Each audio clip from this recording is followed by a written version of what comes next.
that's good, Okay. yeah. It's 11 o'clock. So why don't I welcome the people who are here, and the people who are running late will have to do without a welcome. I think that's the appropriate way to proceed.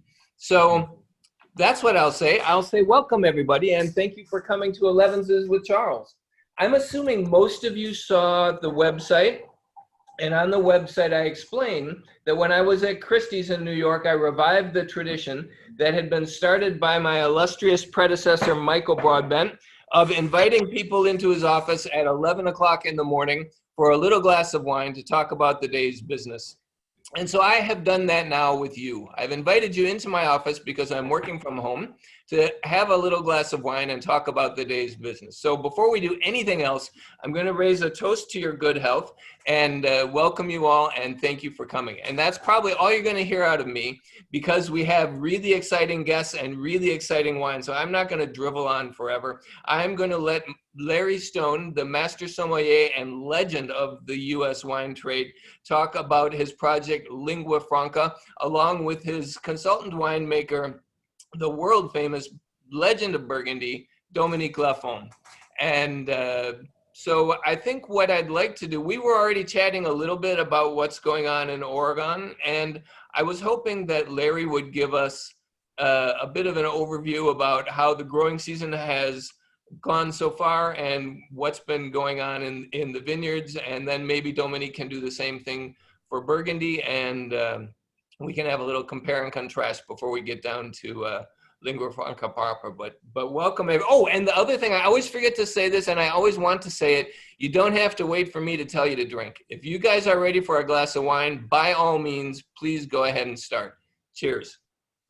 So, Larry, what's going on? Well, this year, we've had 3 years of short crops here. We haven't had a tragic loss the way Burgundy had it for a run of years in the early teens, mid-teens. But we lost 30% in 18 due to drought, and the 18s are coming out, and we're going to taste one. It was actually kind of beneficial to some of our wines, but it was difficult for that. 19 short croppies, it was still recovering from the extreme drought of 18. Fertility issues. But this year we had a bad set. It was a very rainy spring. We had a very little rain in winter. Then we had a very rainy spring, interrupting bloom and set and terribly. So especially one clone of our Pinots, the Calera clone, that's prone to shatter, but it got nailed with rain during its set. So it's pretty much a loss. The others are impacted to varying degrees. But then we, recently, everybody's read these inflammatory front pages about the fires raging in Oregon, and they're not near us, fortunately, but they are in some of the wine areas a little bit north of us. But we're not so far. We think our fruit hasn't been that affected. It's been yesterday was the only day in which we got very nervous because the smoke was hanging. The big winds died down. The wind was starting to shift off the ocean, taking its normal pattern with more humid air and less danger of fire. And so we were hoping it would move it out overnight a little bit, and it has. It's cleared it overnight where we are. But, other areas closer to Portland, unfortunately, there were some fire outbreaks during the high windstorms that we had a few days ago for 2.5 days. So that's the bad thing, because those fires would have been very small and containable had it not been for the winds, and that spread it over a large area. And it's coming from the Cascade Mountains, which are about 60 miles to the east of us, and it's being pushed west, which is unusual, but that's when the winds come from the inland. They're very dry, almost no humidity, 10% humidity, 12% humidity, and high winds like that create friction, and they down power lines and started fires. But now the wind is coming onshore again from the west. It's very slow and gentle, so it's moving out the smoke slowly, but it's getting in a good direction. I think by later this afternoon it should be better. Oh, that's great. So how's the fruit looking? What's the ripeness, acidity, etc.? Well, it's a very odd season because of that set, the late bloom set. So the lag phase, there's this early growth, and then you have a lag phase where things slow down before veraison. It's before the change, the final push, and then veraison. And our lag phase just everybody's. I mean, not just ours. In the whole region, for some reason, all the lag phases were stuck for about 2.5, 3 weeks. You know, they just sat there doing nothing, no veraison. It didn't grow. It was weird. And so finally it started to move. About 2.5, 3 weeks ago, it started to move and change, but it was a slow, because of the spring, it was an extended veraison. Within one cluster, they may be green berries and ripe berries. But so it'll demand a lot of vigilance, a lot of precision in picking. It will demand a lot of inspection of the fruit at the sorting table. But otherwise, we think it'll be a pretty good vintage, because we know when we get these lower yields, sometimes there's a benefit in terms of the flavor. But you can't tell that until the harvest is done and you taste the wine finally when it's in barrel. So when do you think you're going to start picking? Well, we picked a Chardonnay already earlier this week, Tuesday, a little bit, but then we picked yesterday quite a bit in the morning. We were able to process it. We picked other people's fruits. We're a big enough winery that we offer custom crush and alternate proprietorship kind of arrangements with people who want to make wine, where they buy fruit. They can buy fruit from us, or they can bring it from their own vineyards. And so those customers are in here. And some of those were farther north, where it's a little bit warmer than we are, and they picked a lot of Pinot Noir as well as Chardonnay earlier this week. So Monday, Tuesday, Wednesday, they were picking, and then Thursday it stopped. We tried to hold it back because of the smoke yesterday. It was not easy to work, but today it looks like we're going to process what was picked, what we didn't process yesterday, and pick a little bit more. Okay. So you're in the midst of it. I sure appreciate you taking the time. It must be insanely busy. What about you, Dominique? How did the harvest go in Burgundy? You were giving me an update before we got on this morning. Oh, Dominique, you're muted. You have to unmute. There we go. I didn't want to interrupt, Larry, sorry. Yes, as I told you, as far as harvest has done, we finished pressing the last tank this morning, which is the Montier du Reste, the latest picking Pinot Noir we have. Wow. So everything is pressed, finished. It's very early for us. We started on the 22nd of August. Wow. And, I would say on an unusual way, because we picked the Pinot Noir before the Chardonnays. And there was a kind of rush to pick the Pinots because there was more impact of the drought and the heat wave on the Pinot Noir than on the Chardonnay, which in a way started to shrivel a little bit. And so when you get there and you see the alcohol level going up, it's really time to pick. I mean, it doesn't make sense. It doesn't taste good, and it's hard to make wine if you wait longer and you get like 15.5% alcohol. So we try to pick. It's anyway for the Pinot Noir. It's rye vintage, because everything we get in is 13.5 and close to 14% alcohol, which is quite unusual. Wow. But I think this is how we had to deal with the vintage for Pinot Noir, because we had to wait for the phenolic ripeness as much as possible, and like trying not to get too high in alcohol. So it was maybe a hard combination this year, but the wine looked good. The Pinots, they're pretty high acid. Which is amazing, and at the moment they remind me a lot of the 2005 Pinot Noir. So I'm sure a lot of you have it in memory. It's still a tight vintage, because we had a high acidity also. So that's what is in that 2005 vintage, which actually, when you have high acidity, it tends to push the tannins and push the structure. When I talk about high acidity, for those who know, it's like 3.5 pH, malo finished wine done. Right. When usually we're more like 3.45 to 3.5 pH. Knowing the difference is enormous, because it's a logarithm. Right. well, knowing that and having that experience, and by the way, it's the first vintage I've worked with my daughter and my nephew who are taking over the domain, so it was fun to do. So actually, I'm leaving tomorrow for a week, and I let them finish the stuff. So I'll be taking off for a bit after a month of hard work.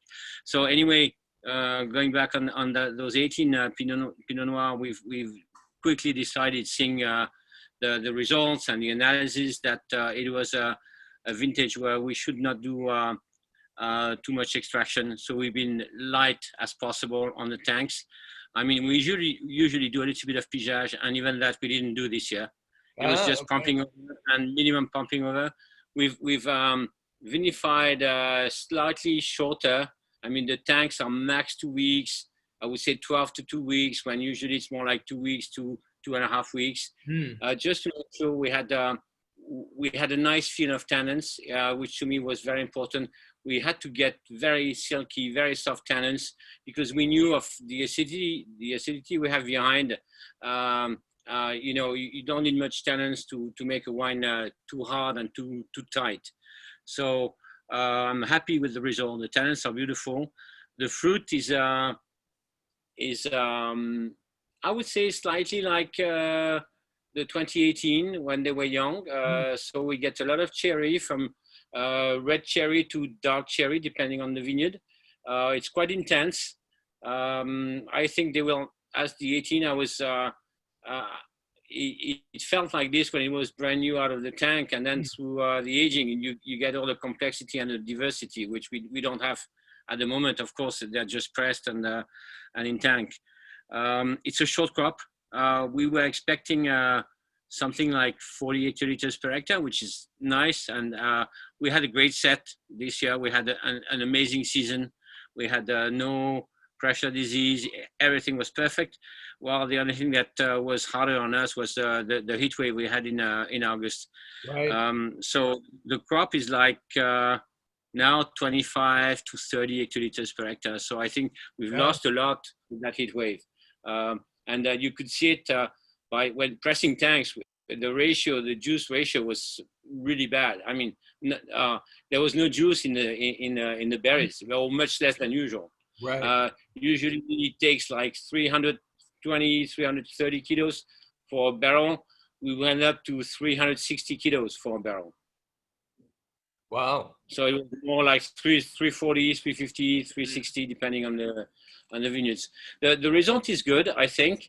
And I think we'll make it better than the 2005, because ever since we've learned. I remember when we saw those beautiful grapes in 2005, we said, okay, let's get on the tanks and let's get as much as possible out of those beautiful grapes, when I don't think we should have extracted as much. So now we have the lesson, and I think we've fine-tuned that really well. And what is so another major difference is that we pick the whites after the reds, first of all. So it almost never happens. And the whites were tremendous, beautiful. We have big crop, really generous. We had no berry that gets shriveled. We get them gold with still that slight green edge, which brings the freshness to the wine. Alcohol level are like 12, 6, 7 to 13.5 max. It's beautiful. Some vineyards, it's amazing analysis. It's like a textbook analysis, or the analysis you'd like to show to say this is perfect. This is what you should get for. Like all the vineyards in because I have the sun in the face. The Chardonnay vineyards are amazing, and it's big crop. Fermentation are going fast. It should be an amazing vintage for whites. Fantastic. Freshness, balance, everything beautiful. That's great. That's what I've heard. Well, hopefully it'll be a nice vintage in both places, in the Willamette Valley and in the Côte d'Or. So Maybe, Larry, we should move on and you could talk a little bit about the property, because some of the people, of course, have been diehard fans since you first opened the door, and other people might not know as much about Lingua Franca, but for me, it's a really exciting project, so maybe we should spend a little time on that. You're muted, Larry, sorry. Yeah. Okay. So I just keep it muted because there's some forklifts operating in the background here and stuff. You don't need to hear all that. So, but the thing is that, this is an outgrowth of what I did with Evening Land. I helped to create a company called Evening Land based on Seven Springs Vineyard. I was the one who recommended it in 1996 when the guy who actually created it, with whom Dominique and I both worked, Mark Tarlov, when he was a guest at my restaurant. He was making a movie. He's a lawyer who also is very talented at script writing. And he was making a movie with Sigourney Weaver in San Francisco, and he moved into a hotel room about a block away from my restaurant, and he wanted to taste just all the Burgundies I had. Lafon, Roumier, all the great wines in the 1990s, 80s, that were produced. He wanted those because we had them in plenty and very good prices back then. So also Jaillet was easy to consume, but he didn't want any American wines. I said, you're in California. If you were in France, in Paris, you'd be drinking wines from the region. You'd be drinking wines from around Paris or Champagne. You'd be drinking maybe Bordeaux, because that's a very popular wine in Paris. But I go but if you're in Burgundy, you wouldn't see a lot of Bordeaux. And if you're in Bordeaux, you don't see a lot of Burgundy. I said, here you're in California, at least try something great. And I recommended wines from Seven Springs, and Christum. I recommended a few producers, but I loved the Seven Springs Vineyard. And then he suggested, well, if someone were to make a French winemaker, like from Burgundy, came to California or Oregon, what would they do? And I said, well, depending on the vineyard, they would do very well in Oregon. It'd be harder for them in California. And so we started Evening Land based on Seven Springs. I said the best vineyard in Oregon is Seven Springs, and because I'd been following it since 1982 vintage, that I tasted in 85 or 86. And we created that company as a consultant. Dominique was the person I thought may be interested in that because he had a history in Oregon. He was a friend of Veronique's, and I knew he had a high regard for it.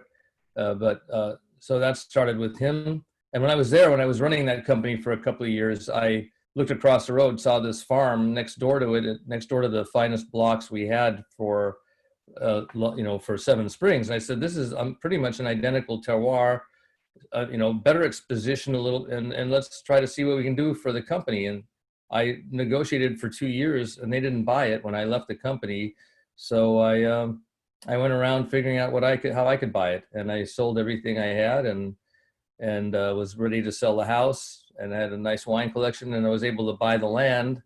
And then a friend of mine, David Honig, came in and helped make it possible to plant the vineyard. And then about a year into growing the vines, Dominique came and visited and said, it looks good. And the following year he came back and said, you really need someone to make your wine. And I said, well, if you do it, jokingly, I said, if you do it, we'll start a company. And that's how we started. He said, well, I may be interested. And I go, if you're interested, let's go for it. And the rest is history. We've had started and planted in 2013. Our first vintage was 15 with purchase fruit. 16 was our first harvest. But the history of every vineyard on this hill, this very special little hill, whether it's Seven Springs or the vineyards above it, or Argyle's reserve vineyard called Lone Star Vineyard, everyone produces great wines from the very first vintage. It's one of those things where it doesn't take long for an interesting terroir to be expressed in the wine. I think that was Dominique, a big surprise for Dominique as well, because I don't think he expected to see such a quick uptake of site-specific flavors in any vineyard, because it takes a long time usually in Burgundy. But our soils here are very active. They haven't been farmed very intensively. The land I bought was farmed, but the upper blocks, which are our best and least productive in terms of volume, they have very shallow soils. Those were just kind of derelict land and rubble for decades, a couple of decades before I bought it and revitalized it and planted a vineyard there. Anyway, that's the history of our company. We have Thomas Savre, who came with Dominique from Evening Land at the time, because Dominique had left Evening Land. He was still there when I left, and he brought over Thomas Savre. And Thomas he's a young, brilliant winemaker who has experience working for Domaine de la Romanée Conti and Domaine du Jacques, and they hired him to work at Trienne, and then he was Aubert de Valenne brought him back, and they brought him back to work at the Domaine to help interplant the dying vines in Romanée Conti, and he replanted a good part of Romanée Saint Vivant. So he's talented both in viticulture and winemaking, and he has a very sensitive hand and a deep understanding of terroir and how to bring out the best of site-specific flavors, which is why I think we've had such great success so far. Fantastic. Well, to judge from what's in the bottle, you certainly have had a great success so far. So we're about 20 minutes in, and I want to make sure that we all have time to taste through the wines. And maybe Dominique could tell us a little bit about the winemaking technique for the whites and the reds, and then we'll get stuck into the tasting. Because I know we have a bunch of people on the call, and I want to leave enough time for some Q&A at the end. Is that okay, Dominique? Yeah, perfect. Perfect. Okay. Winemaking. You know, I started working in Oregon in 2007, so it's been quite a while, and I got to know the area quite well because I was working on Seven Springs, which is next to Larry's Vineyard. So because first of all, I feel when you get on a new vineyard, it takes a little bit of time to understand how it's going. I mean, it's like meeting a new person. Making wine, if you want to have a good relation between where it's planted and what you get in the bottle, you need some understanding. You need to feel the ambience. You need to make a bit of wine and see how it goes. So I had a bit of experience with Oregon when I started with Larry, which was, I think, good, because actually you cannot export all your knowledge, all your savoir-faire when you go in another place. I mean, the goal has never been to make a pale copy of Burgundy, but our goal has always been to make the best Pinot Noir and Chardonnay in Oregon.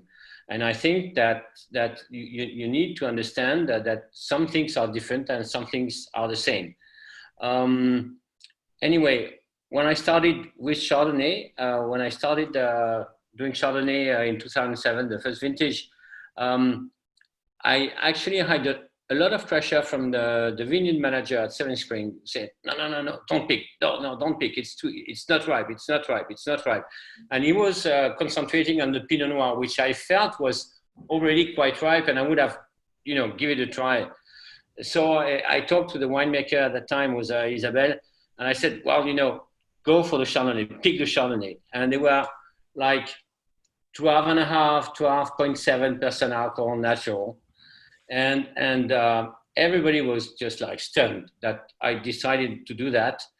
And so we made the wine, and it was amazing in balance, and it had fruit, and it was ripe enough, but there was nothing dull, which I in the past, I used to associate with Chardonnay from Oregon.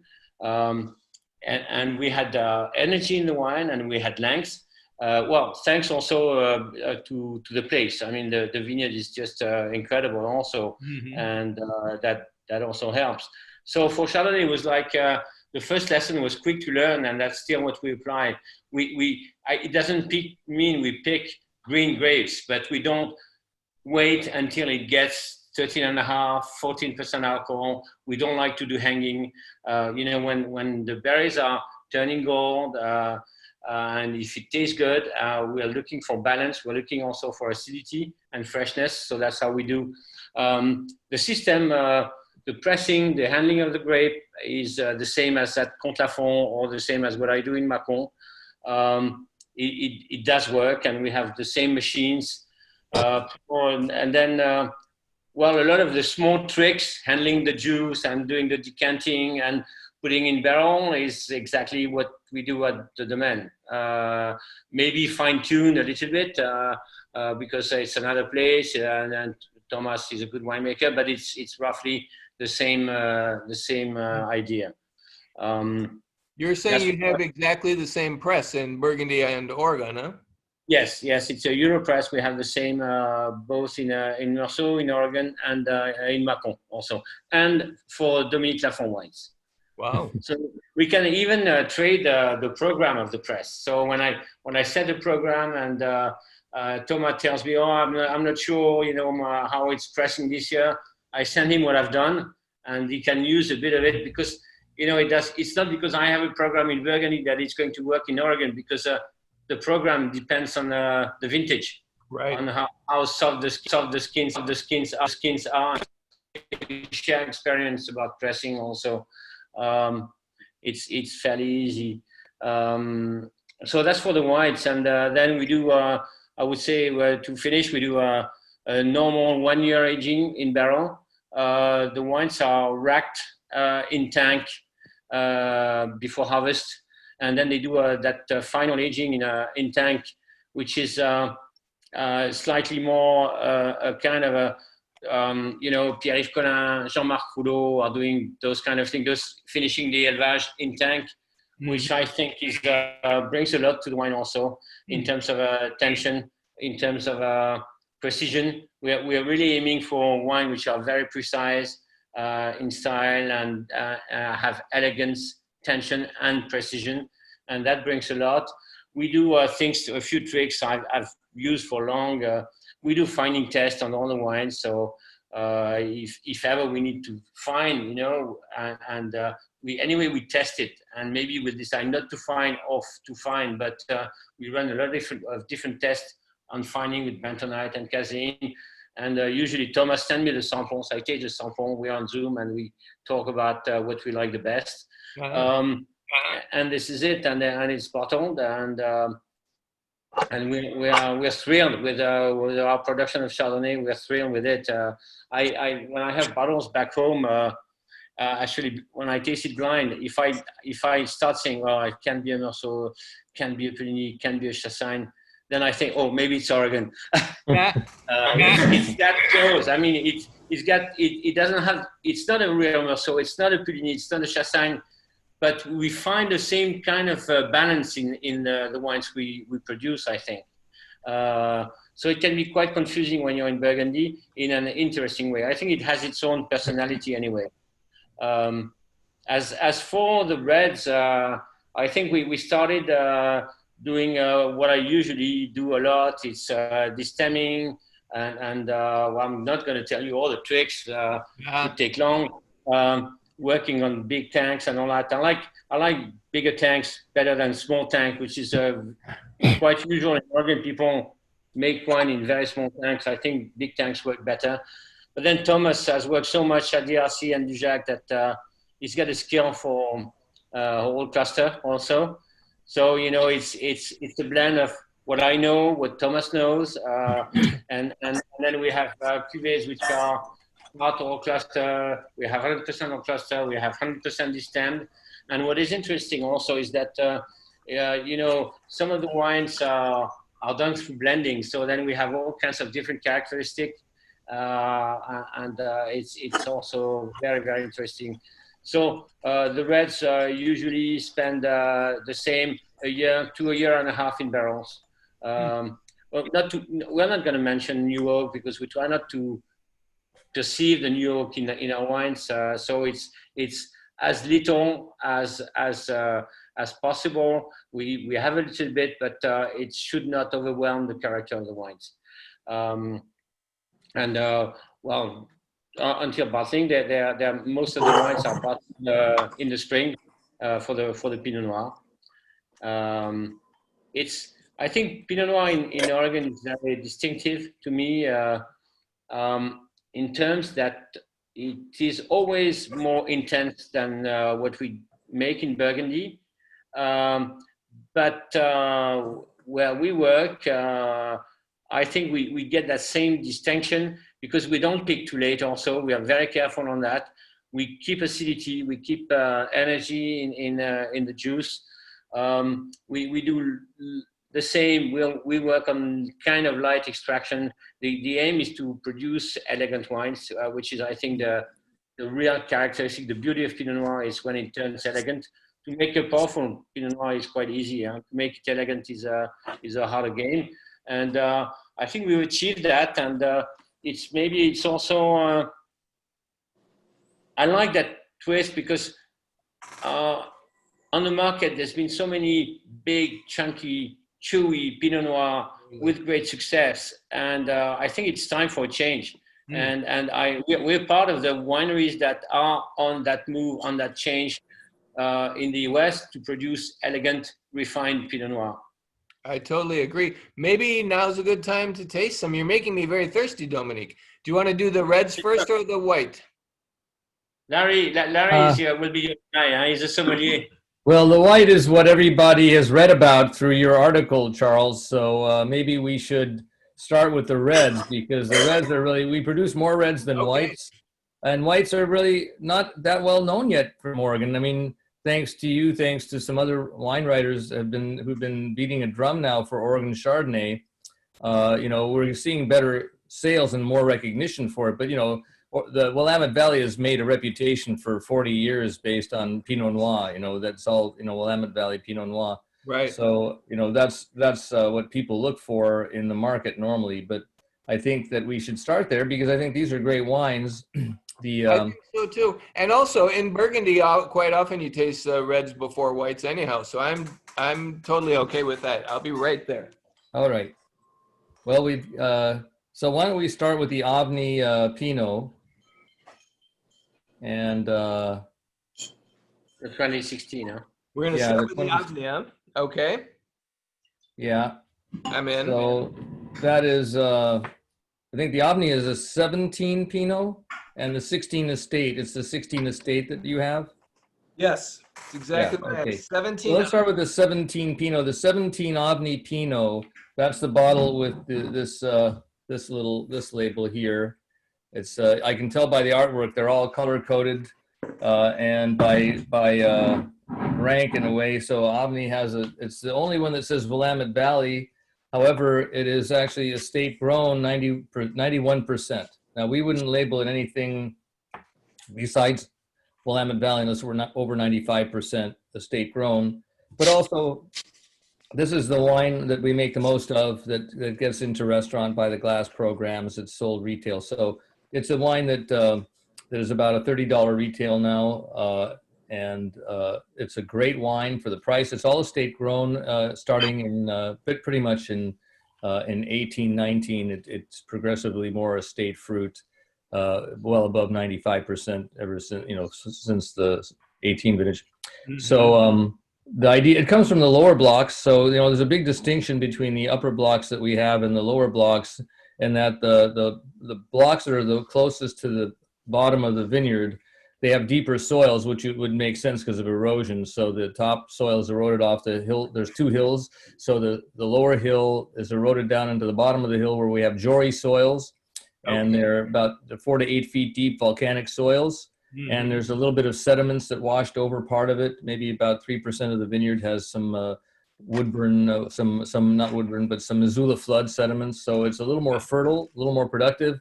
I planted Pomard clone. The Ponzi family gave us, sold us cuttings to plant from their heritage block. And I think it's an outstanding vine material. It makes it very elegant and very ripe, a fruit-oriented Pinot Noir off the Pomard clone, which can have moderate to, for a Pinot Noir, fairly larger berries than some of the other things we grow. And then that's mixed with some of the upper blocks, but mainly you're getting that primary fruit, raspberry, red cherry, some tea, black tea. You get a little bit of, because it's an estate wine from us, you get a little bit of this, whetstone, a little bit of rose, but mainly it's red fruit, raspberry, red cherry, and a very nice texture. And it's easy to drink, but the issue is, why not put estate grown on it when we become higher, is because more people know where the Willamette Valley is, and they know where the Eola Amity Hills is. And I imagine with this illustrious group watching, including some mavens like Peter Zischel and some other great sommeliers, Master of Wine, David Four, friends of mine, and Sabrina Schatz, who works in New Jersey, New York area, you know, and Eddie Osterland, who's one of the oldest master sommeliers in the country. I mean, one of the first, or the first. So, I mean, there's a great group there, but very few people have visited the Eola Amity Hills or know exactly where to place it. But we're northwest of Salem, and it's a cooler zone because we're right opposite the Van Duzer Gap, which is a gap in the coastal range, which is where the winds blow right off the ocean and come directly over our hill and down on us, which is why I'm wearing a jacket because it's 51 degrees now, or 12 degrees Celsius. Wow. Where I am, and I need a jacket if I'm sitting in a cold trailer outside. But it's not a sunny day like behind me. It's actually a little bit overcast and a little hazy from the smoke in the area. But we've had a cool summer, and this is good for Pinot, not to be picked at 100 degrees or 85, 90 degrees, but we're going to be picking in the 70s for the most part in the next couple of weeks. We're picking now, and it'll reach probably close to 70 today. Tomorrow will probably be above 70. So not too terribly hot. Hopefully the westerly winds continue. And this wine will be, again, good, I think. It's just very typically based on the lower blocks. And in a cool year like this, we get great acid balance and great expression of tannins. So this is 17. How was the vintage in 17 different than what you're talking about for this year? It's not that, it was a similar, we had a not a real dry summer, but we had a kind of a wet year. We had a wet winter. We had a wet spring. Again, it was late, a little bit late. It was later than the 15 or 16 by far. It was a month later. It was mid-September or later. So, you know, we had started 15 mid-September almost with one pick, and then we stopped, and temperatures cooled in 15, so we could pick through first part of September instead of in late August. Get it all in before September was not necessary, thank God, because that really rescued the 15 vintage. The 16 vintage, again, was really early. It was, some people picked earlier than in the 15, but we picked about the same time, a little later. And then this year it was mid-September on. And so it was cooler. It was a later bloom and set, and it made for a later harvest. But again, weather was a little rainier. We're not having rain so far. We don't have any threat of rain, but already in 17, we had a little rain at the end of August. We had some in early September, and we picked successively through different rains. So it was a more challenging year, I think, in some ways than this with the rain. But we didn't have a problem because, again, we picked before things got overripe and the fruit wasn't falling apart. So when we had absolutely no trouble with any mold forming, whereas some people that were picking with us who picked much later, almost 3 weeks later than we did, had some bunch rot issues, where you have mold in the clusters. So yeah, it was a good year for us, and this year will be it could be better as long as we don't find any. I hope the exposure we had to smoke yesterday won't be definitive for the whole vintage. It wasn't that bad here, except for a few hours yesterday. It was a little more serious, but now it's a little lighter again. So hopefully it'll be blown away as the day progresses. Great. You know what I love about this is that it's still got loads of that fresh red fruit, but there's starting to be some developed character that's already coming in, that, like you were saying, the earthiness is coming out a little bit, and it's showing, even now, it's showing a lot of complexity. Yeah, no, and this is our gateway wine, but it shows you the strength of the vineyard that you have this much complexity even in the more fruit-oriented wines we have. But then when you get to the estate Pinot, that's another story. And this was our first crop, the estate Pinot, which I'll hold up. Do people want to move on, or are there any questions on the Avni?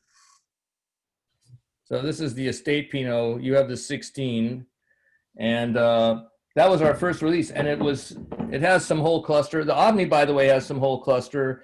Thomas is very good at it, but we're very gentle on it. Almost all our wines have approximately 20% new oak regimen.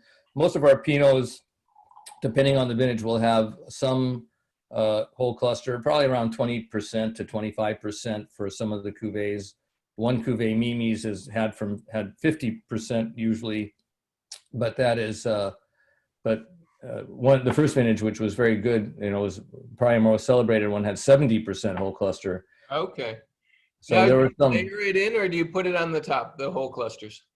It's layered in. It's layered in. It's what Thomas learned, and it's Dominique has one secret vintage where he did some whole cluster too, the 15, and he called Jeremy Sess, and Jeremy said layer it, so he did that too. So at least for one vintage, we were overlapping in what we did. That was our first vintage, and it was like 30th. I don't know, it's 25th vintage. No, 30th, over 30th, yeah. Anyway, so anyway, that's the Avni is made almost the same way as the estate. The estate has a few percentage points more whole cluster, maybe 25 to 27%, depending. It's hard to measure because they don't weigh the clusters; they just guess. It's an eyeball estimate. But it's mainly upper block, so you can see a huge difference when you go from the estate to and back to the Avni, or the Avni to the estate. There's a huge difference in terms of the expression of mineral qualities, the expression of floral complexity, the expression of wet stone, chalkiness, even, kind of a real mineral quality to the wine, a precision about it. And it needs a long time to develop because of the structure. And the upper blocks, unlike the lower blocks, have shallower soils. They have Nikaya and Gelderman. So I said Jory is 4 to 8 feet deep. Nikaya is the most common soil that's shallower than Jory, and it's 2 to 4 feet deep. So 2 to 4 feet of topsoil, also the same eroded volcanic basalt base layer. Where we are, it's 150 feet thick. And but if you go to the source, which is near Missoula, Montana, or where the head of the Snake River is, that was a rift in the ground there 15 million years ago where that lava originated from. And that's 3 miles thick there. So we have 150 feet. By the time it got to us, it was 150 feet thick. But it's eroded for 15, it was eroded and pushed up into hills for 15 million years. So when you have the topsoil and the upper blocks, you're only looking at Nikaya and Gelderman. And Gelderman is the same depth as Nikaya approximately, but it has a layer, a horizon that has gravels broken off from the bedrock. And those provide more energy. That's what Pedro Parra says, provides more energy to the soil as the roots use that energy from the mineral quality of the stones. Though it's more the electroconductivity and the water holding capacity that dictate the energy and the complexity of the fruit grown on those soils. So that's what Pedro looks for when he's here. He looks for these kind of Gelderman soils or gravelly, volcanic soils that have this gravelly layer in the topsoil. So that's what we have predominantly on our upper blocks. And that's why I think these sites here on this part of the hill, whether it's Seven Springs or ours or Beezy's above it or Bjornson or Argyle's Lone Star Vineyard, they have this, from the very first vintage, they're able to pick up what we call site-specific characteristics pretty fast. But as we work with them, they express it more and more. And even but I think the first vintage is very illustrative of why I chose this site, because there's so much complexity in this wine. I think, I don't know what you think, because I can't taste it right yet. I have to pull out I have to find a bottle. I don't have any left in my own stash. I drank it all. But what do you think, For Charles? me, it's amazing that it's a year older, but it's fresher and it's brighter and more primary. The first thing that strikes me is the crispness, and it's got, the Avni seems like it's sort of mellowing out a little bit. It's saying, drink me now. And the estate is saying, you could forget about me for a few years and it will only improve in depth and quality. I totally get what you're saying about the structure. I think it's the freshness. The tannins are not astringent in any way, but they definitely support the fruit, and it gives it a really nice feel on the palate, a nice density. There's a lot of substance to this wine. Not that the Avni's lacking substance, but this just is built for aging. It's a much more imposing kind of wine, but yet it has that really charming fruit as well, that expressive red cherry floral kind of note. But no, it's when you say upper block and lower block, what's the difference in elevation between the top of the slope and the base? The top of the upper blocks ends at 520 feet above sea level, and the bottom one starts at 220. So bottom, so 220 to 520, so 300-foot elevation gain. It's pretty steep, and the upper blocks are steeper than the lower blocks, except for the bottom of the lower blocks, which are very steep and almost impossible to navigate with a tractor until late in spring, because it's just like going down a ski slope. You know, it's not, you can't really control your tractor; it'll just slide down the hill. So it's there's some pretty steep slopes. There's up to 23 degrees in part. But we try not to plant on those. We plant, 17%, 20%. But when it's above 20, we don't want to plant on it. Got it. And everything was planted in 13, 14, is that right? Yeah, 13, 90% of it was 13. We didn't know how much area was usable when I started planting. And we wound up being able to develop another we had 60 acres we were going to put vines on. We wound up putting vines on 66 acres. So that remaining 10% had to be planted the following year because we didn't have enough vine material. And that filled in some of the Chardonnay, it filled in some of the Pinot, but mainly it was mainly planted in 13. Mostly 13. So the vines now. Yeah, I just set it down because, I'm not young enough that I can wait 30 years to continue planting sequentially, block by block. So we got the money together with my partner, David, and we planted it all at once. And we weren't even going to make wine. It was going to be sales of fruit because I knew it's a great site. I just wanted the privilege and the honor of being the one to husband the vineyard along, create the vineyard and see it to fruition. But having such a team offered to me, was amazing. It just, how could you say no? Yeah, I couldn't. I mean, because I'd known Thomas already. I had a discussion with him the previous summer during the IPNC festival here, the International Pinot Noir celebration. And he was very bright, very intelligent, very creative. He had great experience. He was married to an American woman, so I knew he would be able to stay. And he wasn't married yet, but he was going to. He was on route to marrying an American woman, so it was a good thing. And he was working for Evening Land as an assistant he was like an assistant winemaker, and he had no decisions of what to do at one in the process that much. He was given some areas to control, but he wasn't the head. And so when we hired him, it was a great thing for us. And Rajat Par, who was managing Seven Springs, is a good friend and protege of mine. So I asked him, I said, Thomas, Dominique is coming over. You said you were okay with that. What about Thomas? What if I take Thomas? I said, go ahead. We have other plans. We really want to make the wine. I want to make the wine, my way. And so we were able to get Thomas as well. And Thomas was very happy to come over. And I think Dominique was happy to have Thomas on board because he trusts Thomas very much, and we all respect him. So I think that was a very nice development out of just planting a vineyard for sale of grapes. Fantastic. Yeah, that's a great denouement. And congratulations, by the way, on this estate Pinot. This is showing so well. Thank you. I'm glad you like it. It took a year to come out. It took a year longer than any other wine we've had to come out of its shell. It's now 2 years old. We should be selling the 18 pretty soon.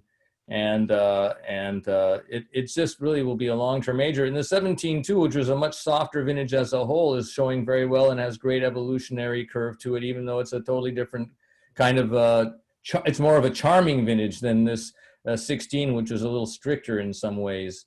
And then you have the 18s, which are really beautiful, which they were difficult for, I think, especially difficult for Dominique and Thomas because they were so un-Pinot-like in terms of what Dominique believes, the elegance of Pinot. And 18 with the drought, we had very tiny berries, very dark juice, but they're all really coming around. Dominique, I don't know if you are able to taste all the 18s because because of COVID, we've been interrupted a little bit in the exchange of wine, but the 18s are really developing beautifully. There's no danger of them being over extracted at all. They're remarkably beautifully balanced. The reds as well. The whites, as you just reviewed the estate Chardonnay, which is our next wine, the 18 estate Chardonnay, but the reds are beautiful as well in 18. Okay, fantastic. Speaking of which, maybe we should go on to the estate Chardonnay. Now, I'd noticed there's some interesting questions in the chat box, so why don't we go through, taste the estate Chardonnay, talk about that for a little bit, and then we'll leave the last 5 to 7 minutes for questions, because there's some very interesting and thought-provoking questions, but I want to make sure we get through the tasting first. So if we could all have a little bit of a rinse and a move on to white. You know what they say in Burgundy, blanc sur rouge, rien ne bouge, rouge sur blanc, on fout les camps. And so that's the way we're doing it today. Maybe I'd like to add something while you're all opening the bottles. Well, of course, the estate is tighter than the Avni, but it's also what we're looking for in both wines. I mean, when we do all those blind tastings, we know where the wines are softer, when they're slightly lighter, and we know it's going to be good for Avni, and we keep the super cuvées for all the estate. And then it comes bit by bit with a long discussion sometime with Larry and Thomas to get to the end of what we like, what we're looking for. But we're very, very selective. I mean, the vineyard is big enough so we can be very selective. Second, I would like all of you to understand that Pinot Noir from Oregon age very, very, very well. You know, even it's okay. The Avni is beautiful to drink, and why not to drink it tonight? But I know if you forget that bottles for another 5 years, it's not a problem. And I've tasted. Well, now I still have some 2007 from Seven Springs Pinot Noir, and they're still beautiful. They're in great shape. Chardonnay is included also.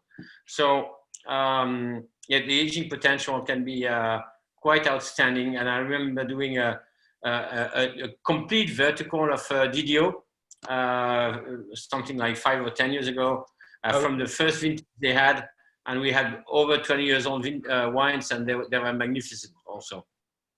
And last, the work with Thomas with me is just fantastic because he's French, so we speak French together. It's a better understanding, goes faster, and he's a great person, and I think we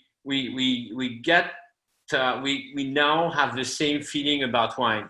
So when he describes the wine to me, I understand exactly how the wine is. So we build the confidence between the two of us, and it helps a lot to work even if I'm at distance. You know, during harvest, I Zoom or I have a conversation with Thomas every evening, and he tells me where he is, what he's done, what's next, and we have great exchanges, and he's a great person. Thomas is a great person and a great winemaker too. Fantastic. Yeah.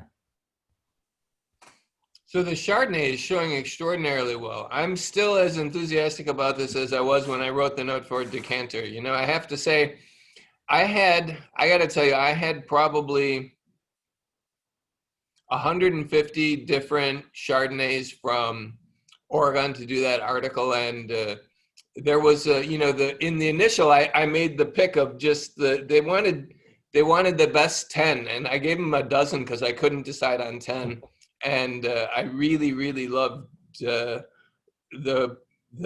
estate. I loved all the wines that I got from you, but that estate just completely blew me away, and I think today for me it's showing just as well. It's completely unlike most of the Chardonnay that you get from the United States. You know, I think it's really a very different thing, and that's what fired my enthusiasm, was the similarity between this and Burgundy, and it's got that freshness and that citrus character, but yet it's got a richness and a depth that you know, it really makes it stand out among Chardonnays that are being produced in America today. What do you think, Larry? Well, you know, it's a combination of a clone that we work with very often, which is clone 76 of Chardonnay, Dijon clone 76, which has a lot of precision. It has focus. It has a lot of citrus qualities. It ripens very nicely without being low yielding, and you can have a good yield on it and still produce excellent wines. So Dominique approved that. The only block that he didn't approve of when he made the tour of the vineyard the first time was the other half of this, which is Chardonnay Clone 548, which had been recommended to me by Jean-Marie Guillaume of Pépinière Guillaume, and he said, we don't have enough 76, but if you planted this 548, you could finish planting your vineyard this year. And he said to me also that in Montrachet, like in Le Montrachet, if a grower has vines that he doesn't like, that is, he inherited not the best material from his grandfather or father, and he wants to replant, he recommends 548. So I thought, well, what I'll just try it. I mean, I don't know anyone who's really selling me 548, so I might as well plant it here, because otherwise I just have one clone of Chardonnay to grow. Right. And it'd be interesting to see what it does on my vineyard. And so when Dominique saw that, he said, oh, I don't like it. It's the yields are low, it gets ripe too fast, it's blah, blah, and I go like, but every test that we did went for a while, the first 2 years, when we had a source for Chardonnay that had 548 in it, he liked that the best. And we didn't say anything, but one year we go, Dominique, what's with the 548? He says, well, it is good, but in 20 years, the yields are way too low. So I go, well, I'll go with that. But it is low. We see it's much lower already, especially in this year than the 76. But the flavor and the texture is very different. I don't know if it's the structure of the fruit itself, if it develops more pectins, or what. It has a richness of texture on the palate that makes this wine, I think, very special. You're not losing pH or acid. You have a great presence, a great focus. It's picked at the right time, and you have a beautiful balance. And the alcohol doesn't have to be high. Usually in our own vineyard, we get between 12% and at most 13% alcohol for our Chardonnays, and they're all beautifully ripe. In fact, the lignification begins well before veraison is even complete. You start to see some, it's amazing some years, not every year, but many years we have quite a bit of lignification on the stems as the vines get to their full ripening period, even if it's only 12% alcohol. Okay. So that was true in 17. We had it was a cool year, but we had incredible lignification that year. This year, it's a little rushed because the lag phase dragged on so long. But again, I think we'll have the same thing as in 18 or 19. Great focus, great texture on this wine. I think that's what's interesting, the texture. Another thing that helps you understand the similarities that Dominique mentioned between the Côte de Beaune and what we're doing here is that, not in the flavor profile. There's no comparison. We can't say, oh, this mineral and that mineral, but the structure, the overall texture, you can see that, in our estate wines very much because, in Burgundy, the higher the quality of the vineyard, the more oak the fruit from that vineyard can take without showing it. And last year, our first release of this, Dominique and Thomas weren't happy with the fruit quality, of the flavor, I should say, of the fruit. They thought there was too much grapefruit skin, flavoring profile in it. And Thomas did an experiment. He kept putting it on more new oak. And the more new oak he put it in, the better he liked it. We wound up at 60% new oak on that cuvee, and no one noticed it in the tasting. But this vintage, I said, you've got it. I said to him, maybe that was a little excessive because when it was first released last year, the 17 estate Chardonnay was too oaky in my mind. But no one noticed it. I didn't even notice it. When Dominique and I tasted it blind with the winemaker, we both thought it was maybe at most 35 to 40% new oak, and that was 60. So this is 40%, and you can hardly tell that it has any great amount of new oak. And it's still young, so as it ages, that it'll lose some of that new oak flavor. And right. I think that's a testament to the quality of the vineyard. We're making cuvées for a producer in Burgundy, according to his own instructions, and he's very much a whole cluster fanatic and uses a lot of new oak in his wine. And that wine tastes good too, and that's almost 100%, that's 80% new oak for some of his cuvées that we make. And, the wine holds it without showing a big presence of oak. No, I don't think it's overly marked by the oak at all. I think it's very well integrated, and I agree with you about the texture completely. I think it's got a real nice richness to it. So you usually do a light crushing before you press, huh? No, we experimented. We experimented with that. We did experiment with that for 2 years. And I think the result was kind of, it didn't really affect that much, you know, and obviously we haven't done it enough to see if in certain vintages it's more effective. But Thomas did, you know, crushing before pressing, but most of it is just pressed whole cluster. Press whole cluster, and then with a long, slow pressing, then I guess. Well, Dominique is the one with the programs. It's slow. They're pretty slow. They're not rapid, you know. It's not like turn it around so you can process 100 tons of fruit in one day. No, so it's relatively, it's measured. Maybe Dominique, you want to say something about the press protocols? It takes a bit more than 3 hours when you're doing whole clusters. When you can do like a bit more than 1.5 hours, less than 2 hours if you crush the grapes. Mm-hmm. And on that subject, there are you in Burgundy, you see both styles. And to me, it becomes like the same way as some people use all clusters with Pinot Noir and destemmed. It brings a style. And Comte Lafon, it's all clusters. Rouleau is all crushed, and I'm very good friend with Jean-Marc. We've experimented both. So he did all clusters at his cellar. I crushed at my cellar, and we tasted together the wines. And every time he was coming to my cellar, he preferred the crushed style. And every time I was going to his cellar, I was preparing the old cluster. So it's a style matter. And actually this year, as I have the two young guys with me, I restarted. We've put another experiment. So we crushed a few press just to see, and then for them to learn a little bit, and then it's maybe they're going to take more decisions and see how it's good proof. So I think you can work both ways. You don't get the same style. I would say maybe more intense if you crush. Could be slightly more green and more elegance when it's all clusters. This is roughly my idea. Yeah, and that's what we found. You know, the whole cluster has a more phenolic kind of character, a little greenness coming in, and it's the aroma at first is more expressive, but then the finish is shorter because of the tannins and the things you're getting out of the crushed fruit or out of a different kind of a press program. You know, we experimented with a different kind of a press program as well. It was a little more extractive. So, you know, those things are like, they remind me these things about how much whole cluster in your wine, how much, all these things, whether it's what kind of press you use. It comes back to the basic point. No one in Burgundy would say, like Dominique is experimenting with crushed fruit and Rouleau experimented with whole cluster. They like that style. It's a stylistic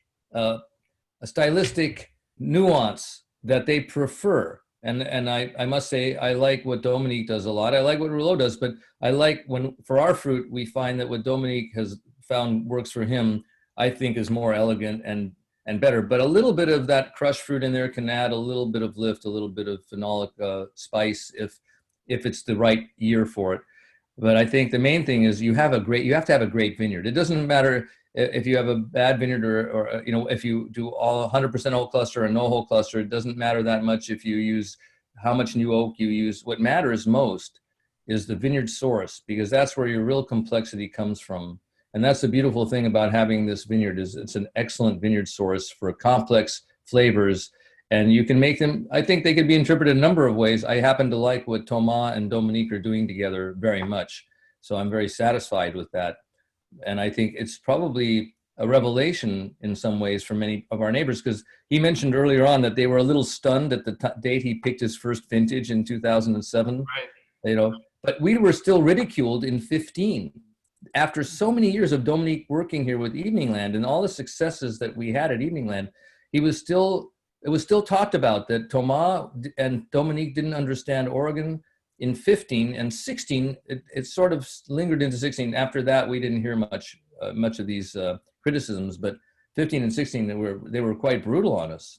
Even one vineyard refused to let us use their name on the label at all, or any mention of them in our literature, because we picked green beans. Our wines would be very vegetal, And that made our sister's Chardonnay that year, which was our most highly praised Chardonnay. So I said, okay, I'm not going to mention you. I didn't have a problem with that because I said it's a blend of different vineyards anyway. But Right. but that Dominique's influence in that and getting people to see the need to pick balanced fruit early has had, I think, a profound impact on Oregon in general in terms of the Chardonnay production specifically, but also I think in terms of what we do for Pinot. You know, today we have Ken Paulo at Walter Scott, who was working with us at Evening Land. He's doing the same, very similar things.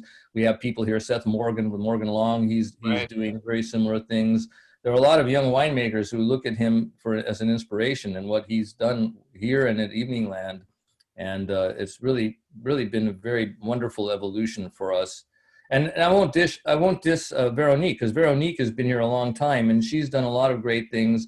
But I think her early winemaking was more adapted to what people expected from an American vineyard, and her consultants were really working in the American market. But I think she changed with Rose Rock. By the time she bought Rose Rock in 12, 13, she bought it just within a month or so after I bought my property. You know, she has been very much going that direction now too. I think she sees an opportunity for wines of more finesse with the Rose Rock. And Rose Rock is only maybe 2 miles from our vineyard, 2.5. Yeah, same I hills. like the wines from Rose Rock very much. Yeah, no, it's a good area. This whole area between Hopewell and Zena's Road is amazing. But I think we're kind of in the heart of it. So Mimi Castile's vineyard is 1.5 miles north of us, and Christum is about 1 mile south of us on the same hill facing east. Oh, okay.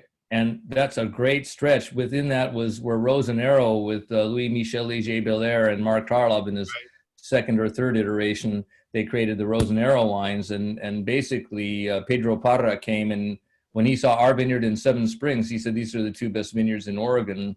And they went about to buy another vineyard as close as possible as they could to us and Seven Springs, which was Witness Tree. And that's only, you know, that's very close. It's just on the other side of Seven Springs on the next knoll. So it's you know, this region right here, this specific macro climate for where we are is amazing, and the soils are great, and the exposure is wonderful because it's totally eastern exposure. We get the cool morning sun and warm early afternoons, and then when it's really hot in the late afternoon, the sun is coming in at an angle and beating down on the west side of the hill. It is a really great site. I totally agree. But you and the team at Lingua Franca have done an absolutely superb job. So I think it's 12:07. I think we should let people off the hook if they want to, but we can stay on and chat and keep chatting. But so I don't want to stop anything. Nobody has to leave, but I am going to offer a toast to Larry and Dominique. I really appreciate you guys coming on the Zoom and talking about your wine, which I totally love. And I like the Pinots as much as the Chards. And I can't tell you enough how much I really enjoyed tasting the wines from this property and learning about it from you guys. It was a fantastic hour on a Friday afternoon. And if I didn't have meetings for the rest of the day, I would just call it a day and finish enjoying these wines. But as it is, I'll definitely get to them over dinner tonight, I'm sure. So Thank you both very much for coming. And we can stay and chat. And hopefully, I think we got to most of the questions that we had in the course of chatting about the wines. And so that's kind of good. But I'm so glad that everybody came, and hopefully you enjoyed Elevenses. Cheers. Thank you. Hey, Charles. Yes, Jim. It's Jim Finkel. I posted a question to Dominique Lafon. I didn't realize it was to him personally rather than the group. I don't know if he saw it. And Dominique, si vous êtes encore là, I had a question about the 2005 vintage. I really agree with your comments. I'm still finding that vintage very tight. I'm hoping it's not like the 1975 Bordeaux vintage. It's never opened up. But was any of the influence on the 2005 due to of the tightness due to barrel aging? And if so, will that influence the way you barrel age the 2020s? Well, I think the 2005 started tight. And at the time we thought that barrel aging would make it softer. And actually, when a wine is tight, it's tight. And sometimes if you age it too much, you lose part of the fruit, so it becomes tighter. The 20s, they're not in barrel, so it's hard for me to tell you what I'm going to do with it, because you have to leave the wine a bit of time in barrel. They have to go through malolactic. You have to find out what is the balance, and to see what you're going to do with it. But I think from 2005 to now, we'll be more precise on a lot of things. We'll see. But you know, when the aging will not get rid of the acidity, the malolactic fermentation will a little bit, because we don't have much malic.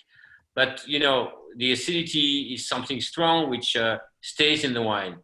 So it's either well covered, and we'll try to have it covered with the roundness of the vintage, or not. What is interesting is that it's not an unripe vintage, because when you have unripe grapes, highly acidic, it's terrible. I mean, it's just bad, because you have no body, and you have that tight structure, which is for poor vintages. Here we get a very good ripeness. So the wines will just be like this. They will have that tension. I think we've extracted less tannins than in 2005, but they will be tight on acidity when young, and they will need aging in bottle. And then we'll make sure we don't push the aging too far in barrels, so that we don't lose fruit. But they have a very strong body, the 2020. So I don't think we'll do much damage with having them in barrel. And usually, you know, we do 18 months in barrel, which can be shorter, 14 months. Like the 19, I'm going to move some in tank by November, December. So slightly shorter, because they are very elegant. But I guess I will move the wine in tank in the spring for the 2020, which it looks like what needs to be done, even if it's still a bet, because as I told you, I want to see how you know, you can really see where they are after the first winter, after they go through malolactic, and after the first winter, you can really see how the shape of the wine. To go back to Oregon, the tasting, we always travel in March, and we start assessing the wine, but they've been through Malo, they've had the winter, and it's a good time to taste the new vintage. Before that, it's, you know, the wines are young, the wines are very young, so it's hard to guess everything. Yes, no, thank you. I've come to appreciate that this is as much of an art as it is a science. And just like we finance people on Wall Street, the good ones never pretend that we have a crystal ball and can predict the future. I think it's the same as you. You have to just go take it as it comes along. So merci. Okay, great pleasure. But it's true, we use much more of our palate taste than papers and sheet and numbers. In the end, you know, the wine has to taste good, and numbers is part of the wine, but how it tastes like is the main thing, and to find the balance and all that is important.